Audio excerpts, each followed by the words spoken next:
Ladies and gents, welcome back to the Player Zone YouTube channel and welcome back to the Premier League predictions video for match day 4. We are back. Premier League football is back. Club football is back. International football, it's in the past. No more of that for a couple more weeks and a really exciting weekend of football to come. We have the Manchester Derby with Ange Postecoglou's first game in charge of Nottingham Forest. We have Tottenham Hotspur playing this weekend, seeing if they can bounce back after a difficult result.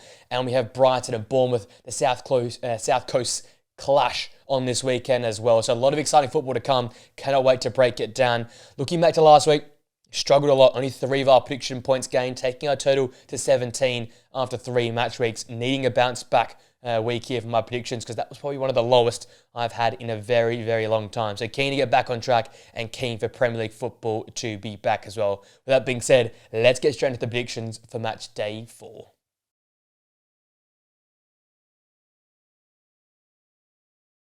The Saturday midday kickoff sees Nottingham Forest with Ange Postecoglou in charge taking on Arsenal. This is our Soccer Saturday live stream, so join me for that one here on the channel, and I cannot wait for this game here.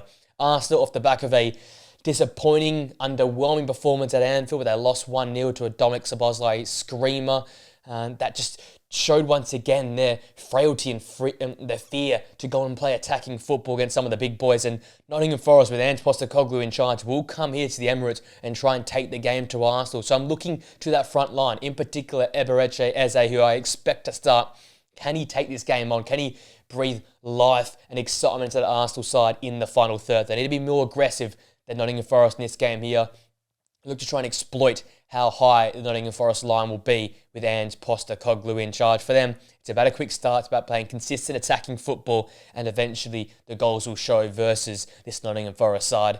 Look at Forest. The last time out, they had Nuno Espirito Santo in the dugout, and they lost quite comfortably, 3-0 at the hands of West Ham. A really disappointing display, an underwhelming display from that Forest side. But Ange is now in the dugout. New manager bounce potentially, but what we're going to get is excitement. We're going to get fireworks. That's what Ange Postecoglou brings with his management. Attacking football, high lines, and unrelenting belief in goals win games of football. So in this game here, against a very good Arsenal side, I'm looking to Murillo. I'm looking to Milankovic. How do they play? Do they play on the ball? Do they play out of the back? Do they play the high line? Or do they just tone it down a bit? I think that's really important for Nottingham Forest in this game here. Can you tone down the over-aggression, the over-attacking nature, the high line, just about a little bit deeper, absorb some pressure, and compete with Arsenal over the 90 minutes? It's going to be a fine line. How do you go and play your football in this game here?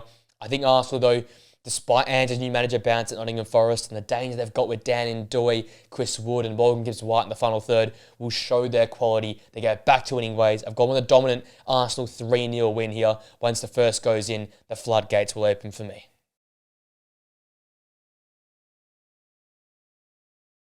Our first Saturday evening fixture is on the South Coast. Bournemouth play host to Brighton and Hove Albion. 2 teams in fantastic form. Looking at Bournemouth, another fantastic display. A 1-0 win away at Tottenham Hotspur. Not many gave them a chance, but once again, Antonio Iraola's side showing the quality that not only he possesses as a manager, but the players possess as well. And again, showing us that they are going to be excited, competing for Europe again this season. Clean sheets have been the key so far this year. And I think going up against Brighton, who like to possess the football, I'm looking to the midfield area.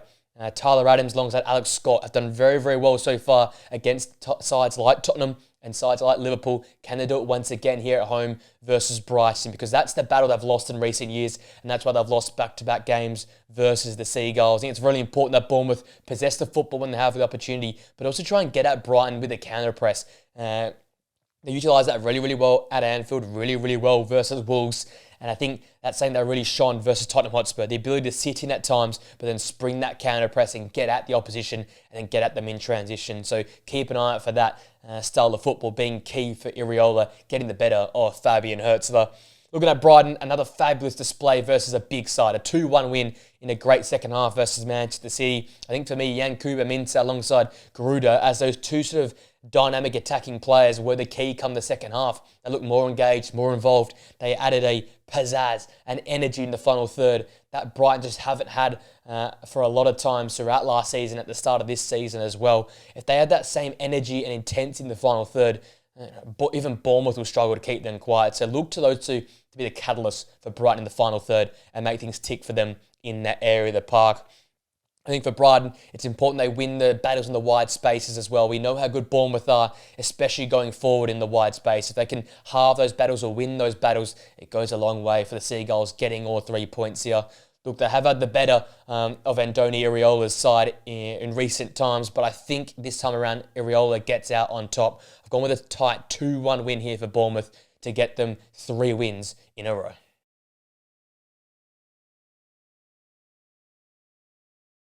Our next game takes us to South London. Crystal Palace play host to Sunderland.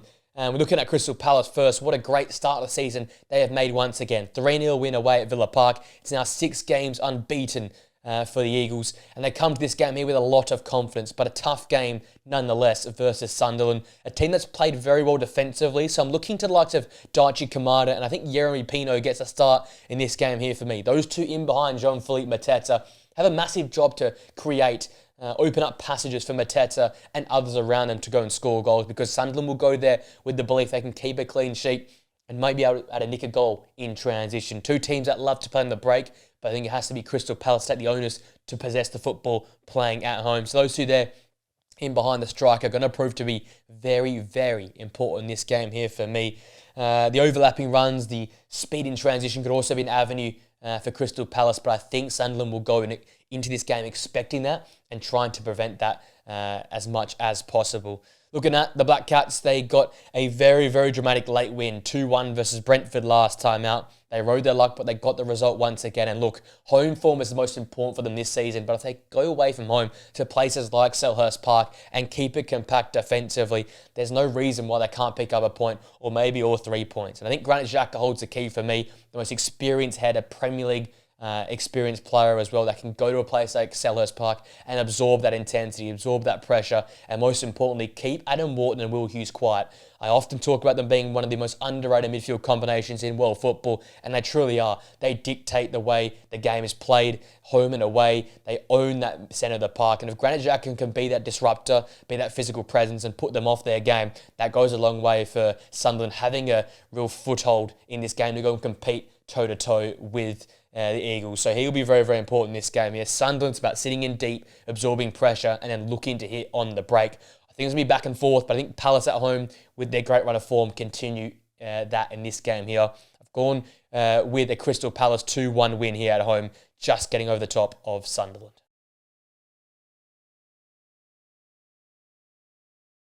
We're at the Hill Dickinson Stadium for our next game here. Everton play host to Aston Villa. Everton, the great entertainers, right now under David Moyes, a 3-2 win away at the Molineux last time out. Once again, they're attacking football on display and showing there's two avenues to David Moyes' style of play, the pragmatic style and the attacking style. But in this game here versus Aston Villa, who desperately need to get back on track, I'm expecting more of that pragmatic style of football to be played by Everton. Idrissa Gana-Gueye in midfield alongside James Garner going to be pivotal. Protect that back four, be a bit more pragmatic and slower in your build-up. I think that's important for Everton in this game here, not to concede that first goal and limit the chances that Aston Villa can get to play their best football and express themselves in the final third. Looking at Aston Villa, a 3-0 demolition by Crystal Palace last time out, yet to score a goal in the Premier League, struggling on all fronts. They need more intensity. They need more energy in their game. They need more aggression and speed in the final third, and that's going to be brought by Morgan Rogers. I think he's been so off his game. I think he's been quiet. He's disinterested. I need him to be back to his best in this game here. FPL owners and for Villa fans, you need to see Morgan Rogers being that link, being that cog that makes Aston Villa turn in the final third, being the heartbeat of this side here, because he's been so far off it and it's been dictated in Aston Villa's performances. They have looked so far away from their best football. They look disinterested at times. They've looked disengaged. I think Morgan Rogers can be that spark to reignite this Villa season, because they lose here at the Hill Dickinson. It's almost a long way back and almost season over for Aston Villa already this early in the year because of how far behind they are falling. I think it's going to be a really entertaining game. I think both teams getting the score sheet. I've gone with the 2-2 draw. Everton not good enough defensively to keep a clean sheet and at the moment and keeping control of games. And Aston Villa, well, they need to find their attacking boots and their scoring boots. I think they finally do in this game here for me. So a 2-2 draw it is between these two sides.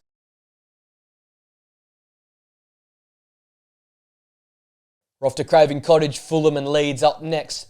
Fulham, once again, so unfortunate last time. Had a 2-0 loss away at Chelsea, but played some great football. Josh King was fabulous. Rodrigo Muniz was fabulous. I look to those two yet again. Can they be that threat in the final third? Can they be that danger, that presence, which can finally allow Fulham to be a bit more clinical in the final third and find the back of the net at a greater rate? It's been the theme of their season so far. Great football, but no end product. They've got to find it here in this game versus Leeds, who, look, were not bad last time out versus Newcastle United. Another handy result at home, a 0-0 draw versus a top 8 side in Newcastle, playing some solid football. They look much better defensively, not as vulnerable defensively, and it's down to that midfield area.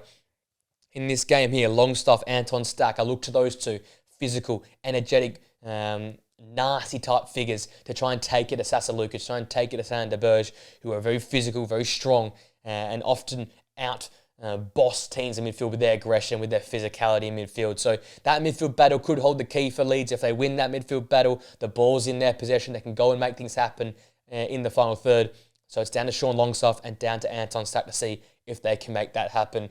Look, at home, I think Fulham are playing the better football. I think they have more belief at home. Leeds didn't travel too well last time around, which we all remember when they went to the Emirates. I think Fulham get a comfortable result here. I've gone with a 2-0 win for Fulham at home in this game here.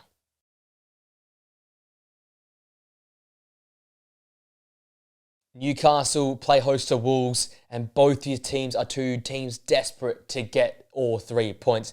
Both teams struggling to start the season off in many regards. Newcastle, it's about finding the back of the net for them, and for Wolves, it's about keeping the ball out of the back of the net. Two teams struggling on different areas. Obviously, Newcastle, it was a disaster last time. Had a 0-0 draw away at Leeds. A change of formation didn't quite work. There's still players out injured, suspensions and the like. They look like a very disconnected team right now, and a team that's desperate for all 3 points.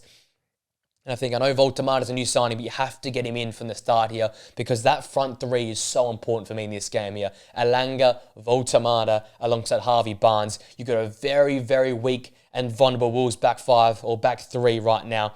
You get at them early, you get at them with aggression, with speed, with energy right now from the start. Get that crowd in behind you. It could be a really long day for Wolves. They are a team that is so fragile right now defensively, so vulnerable, so gettable.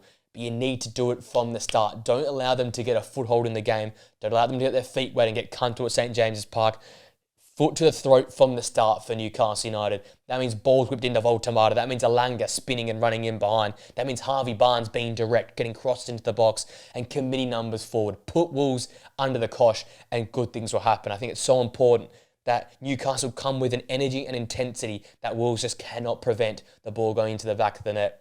Looking at Wolves, another tough loss, going down 3-2. At home to Everton last time out. They've conceded 8 goals in their first 3 games. So the problem is clear. Defensively, they're just all over the place, all at sea. And we know that Wolves, when they play their best football, they are so good defensively. So I'm looking to Agbadou. I'm looking to Totti Gomez, Santi Bueno. When these 3 are more solid together on the same wavelength, preventing teams just getting in behind at will, Wolves look fantastic. They can go play some football. You've got Andre and João Gomez in front of you. You've got Strand Larsen up top. Dangerous players that make things happen. Fer Lopez has looked okay so far since coming to the side. You've got talent, you've got threat, but it's got to start at the back defensively. 8 goals in 3 games is good enough. Those 3 centre-halves need to be at their best because, as I said, I think Newcastle come to this game chomping at the bit, ready to get their season underway. And for Wolves, you've got to be careful you don't concede in the first half an hour because it could be a very, very long day. And that's how I see this game going. I think Newcastle get 2 in the first half, and from there, it's a long, long way back for Wolves. I've got a Newcastle 4-0 win here for me in this game here. They dominate, and they get their season up and running, season 25-26.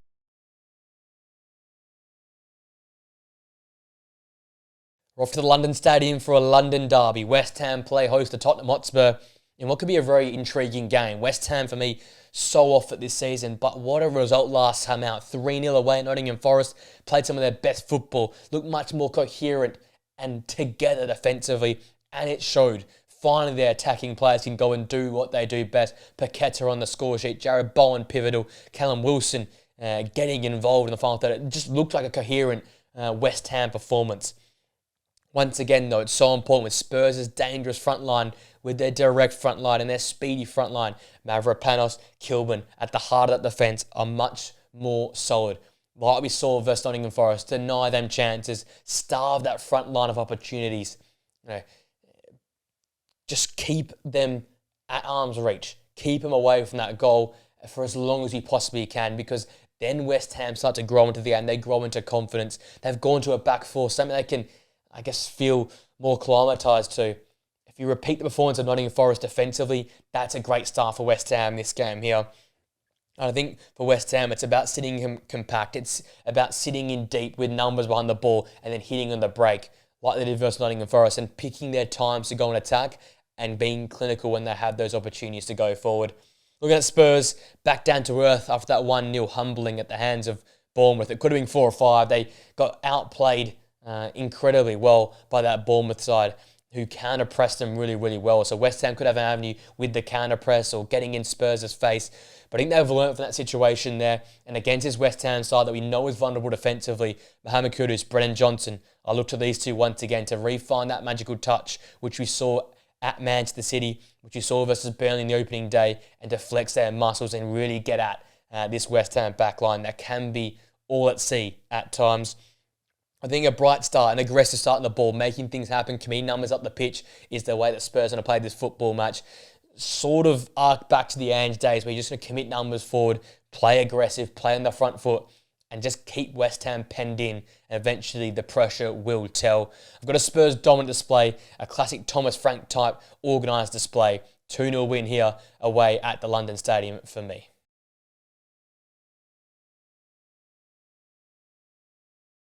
It's another London derby as Brentford play host to Chelsea. Obviously, Brentford last time out, just incredible the way they threw away that result versus Sunderland. Late mistakes, errors at the back, and overall just giving off a feel and a vibe of a side that's going to go down. Mistake-riddled and handing away 3 points to another rival at the bottom of the table. They don't want that to continue. They want to get back on track. And we know that the G-Tech is a place they like to play their best football. So they need to get back on track here versus a really, really dangerous Chelsea side. And I think when Chelsea play their best football, it stems from their midfield area. So Yarmouk and Henderson in this game here, those two deeper lying midfielders have to be at their best. They have to keep the likes of Enzo Fernandez, Moises Caicedo from running right in this game here, from João Pedro picking up pockets and pick up the ball and turning into space and being a dangerous threat. If Brentford are solid in their core, the centre of the team, it goes a long way to keeping this game interesting and engaging. When Chelsea get going, especially in the middle of the park, that's when they look at their best. They can split teams apart, and that's when they run rampant. I think Chelsea struggle when they're forced into wide spaces, so it's so important that Henderson and Yarmouk really, really clamp down defensively, play compact and play solid and limit the mistakes so that Chelsea are forced to those wide spaces and forced to play a style of football that isn't at their best. And looking at the Blues, they really did get lucky last time out in that 2-0 win versus Fulham. Two sort of goals out of nothing. It was a really poor first 45 minutes, but it's a sign of a team that's maturing, finds a way to win a game of football, but they didn't really play at their best. I think we're seeing that from Chelsea this season, yet to be beaten and playing more consistent football and keeping it quiet more often defensively as well. And that's a really, really bright sign for this team here. But look, in a game versus a Brentford side that's going to go into it hoping to keep a clean sheet and sit in defensively and absorb some pressure, you need that flair, you need that spark, and you need that Brazilian samba. And that's why Estevao and João Pedro, for me, are going to be the two superstars in this game here. They're going to just yank the game back into Chelsea's favour to get them back in control and grab this game by the scruff of the neck. Because we've seen João Pedro in every single game since he's put on a blue jersey and dominate it, take control of it, being the main character. But Estevao as well comes off the bench, makes things happen in the first game, starts second game versus West Ham, dominates, and then last time out as well was the only real shining light outside of João Pedro versus a very, very good Fulham side. So these two here, with the energy they bring, the flair they bring, and the sort of 1-2s they can play and the smarts they have on the football, it's going to be enough here for me to break apart this Brentford back line. It's going to be a lot of pressure to continually pile onto Brentford. It's going to be important for me. Continue to get at them, continue to be that offensive threat, because eventually this side is going to make mistakes. It's going to falter and crack under the pressure. We saw it versus Sunderland. This Chelsea side have more quality than Sunderland. They can definitely make it count. But it's going to be down to João Pedro and Estevao to make that happen, to be those two to ignite this Chelsea side, especially in the final third. Got a Chelsea win. It's going to be hard work early on, but once those first few goals and attacking movements start working, that's when Chelsea get into the rhythm of things. They've gone with a 3-1 Chelsea win here away from home, and they continue their great run at the start of this season.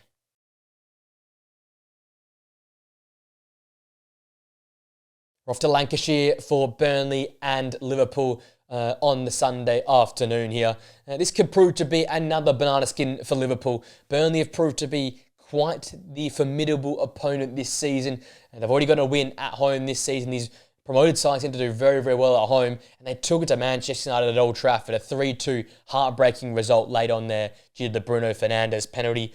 But once again, they have showed that they can keep it compact defensively, they can keep teams quiet, and they can deal with heaps of pressure and can keep themselves in games of football due to their defensive acumen. And I think in this game here versus Liverpool, they're going to need that and even more. And I think in particular, Hartman and Walker as the two fullbacks are going to be so important to that, because Cody Gakpo, Mo Salah, Isaac Ekatike, if they drift out there, are so important to how Liverpool play their football.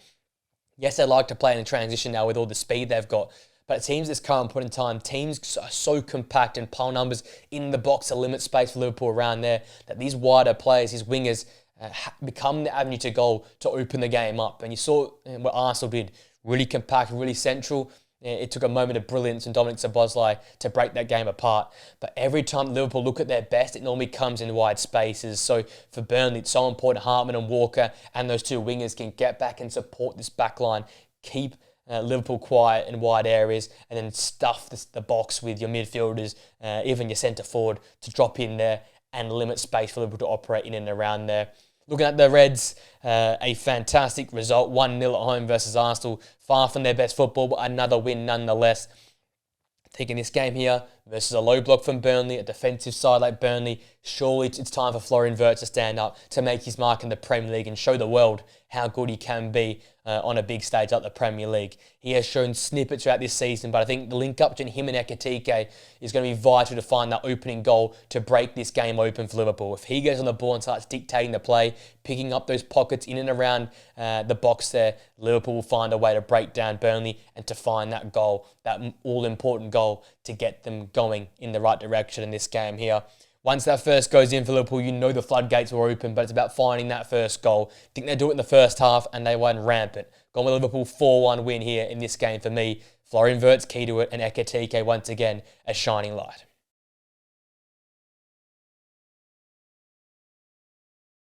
That then brings us to the big one. The Manchester Derby is a Sunday evening kickoff.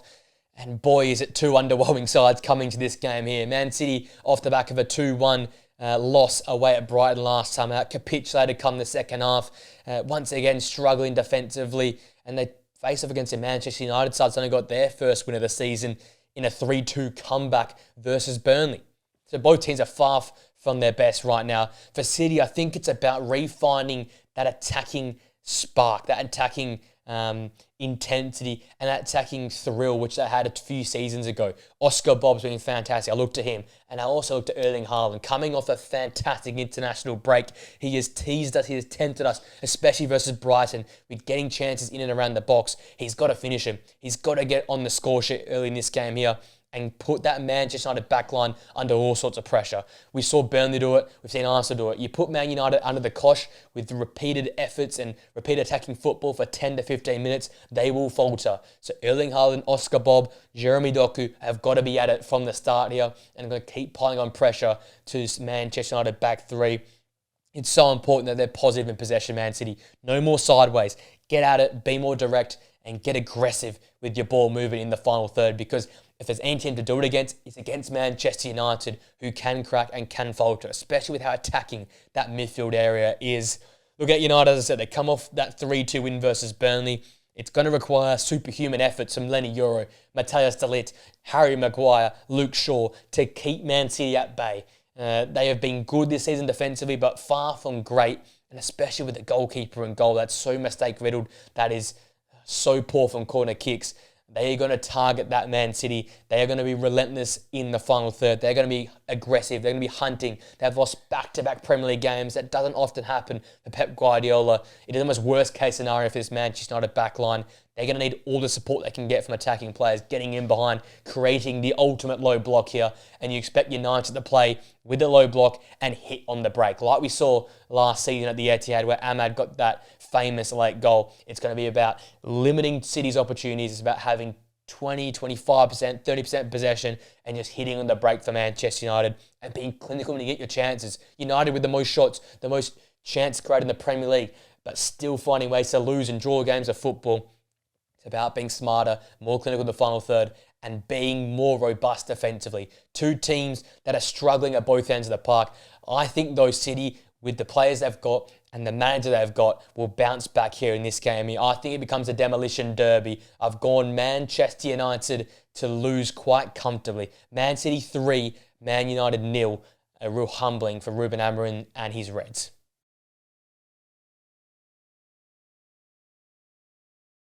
There we go, ladies and gents. That's my predictions for match day 4 coming to an end. Let me know your thoughts in the comment section down below. What's your pick of the games for the weekend? Who are some of your key matchups? And how have you seen the games going? Do you agree with me? Do you disagree with me? Let me know that in the comment section down below. If you enjoyed the video, smash a like on it. Subscribe to the Players Zone channel for more content. And press that post notification bell so you know we upload our podcast, videos, reaction content, and live streams here on the channel. With that being said, guys, hope you have a great day. Enjoy the weekend's football action. And I'll see you guys in the video very, very soon.